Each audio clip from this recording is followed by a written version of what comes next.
સુરતના કિમ નજીક ટ્રેન ઉથલાવવા મામલે પોલીસની કાર્યવાહી જોવા મળી છે. ગ્રામ્ય એસઓજીએ 3 શખ્સોની અટકાયત કરી છે. સૂત્રો તરફથી આ માહિતી મળી છે. 3માંથી 2 શખ્સ રેલવેના કર્મચારી હોવાની માહિતી મળી રહી છે. 3 શખ્સોએ 2 મિનિટમાં 71 સેફટી પિન ખોલી હતી.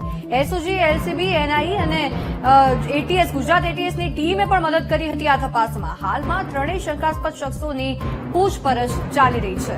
શા કારણથી તેમના દ્વારા આ ષડયંત્રને અંજામ આપવામાં આવ્યો તે અંગે હવે પૂછપરછ કરવામાં આવી રહી છે.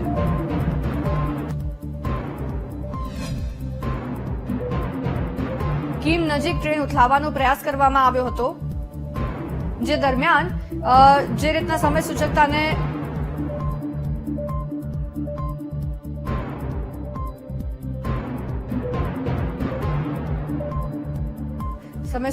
ધ્યાને લઈને મોટી દુર્ઘટના ટળી હતી અને તાત્કાલિક ધોરણે પોલીસના ઉચ્ચ અધિકારીઓ પણ ઘટના સ્થળે આવી ગયા હતા. આપને જણાવીએ કે એસઓજી, એલસીબી, એનઆઈ અને ગુજરાત એટીએસની ટીમ તપાસમાં જોતરાઈ હતી અને જે ઘટના સ્થળ હતું એની આજુબાજુના વિસ્તારોમાં તપાસ કરવામાં આવી હતી.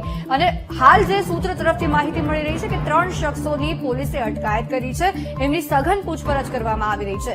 3 શંકાસ્પદ શખ્સોની પૂછપરછ કરવામાં આવી રહી છે અને કયા કારણોસર આ ષડયંત્ર રચવામાં આવ્યું તે અંગે હવે તપાસ હાથ ધરવામાં આવી છે. ડોગ સ્ક્વોડની ટીમ પણ હતી અને તમામની પૂછપરછ ચાલુ છે.